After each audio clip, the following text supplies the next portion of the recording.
Robert Lawrence Kuhn, and here's what I'm watching. China's proposed national security law focused on Hong Kong and received with great enthusiasm by the National People's Congress, the NPC, China's legislature. China says the law strengthens one country, two systems by curbing chaos of rebels and hooligans. China prioritizes one country. Critics say the law weakens one country, two systems by allowing coercive intrusion of state security forces. Critics two systems. NPC Secretary General Wang Chen explained what drives the law. Anti-China disrupt Hong Kong forces have been openly promoting Hong Kong independence, he said. There must be vigorous measures under the law to prevent, halt, and punish them. U.S. Secretary of State Mike Pompeo called the proposal disastrous, a death knell for the high degree of autonomy the central government promised for Hong Kong.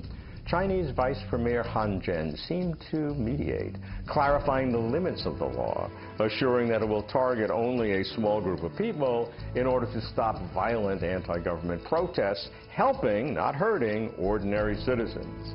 How to understand China's rationale?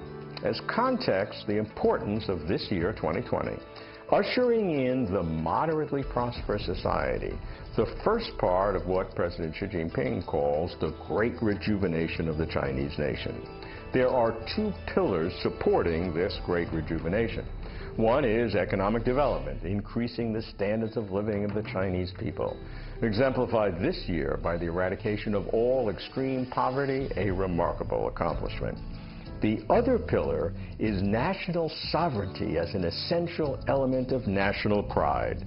Hong Kong's disruptions have been a sore in the side of this pillar, and China's leadership has determined that this sore must be healed.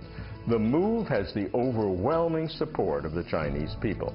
The central government wants to expand Hong Kong, not constrain it, especially as core of the Greater Bay Area Development Plan to build a world-class mega-region. Accordingly, the central government will defer to Hong Kong as much as possible and as long as possible. But there are three red lines that cannot be crossed. Movement toward Hong Kong independence, using Hong Kong to undermine the mainland's party-led political system, and unending chaos such that Hong Kong's economic viability would be threatened. As far as threats that financial institutions will depart Hong Kong, as some have suggested, I think not. Pardon my cynicism, but financial institutions seek financial returns.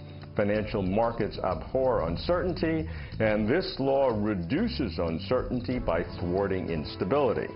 For the law to work well, it must not encroach into Hong Kong's judicial independence and media freedoms. There is fragility in the world, and even minor trauma could shatter crystal. I'm keeping watch. I'm Robert Lawrence Kuhn.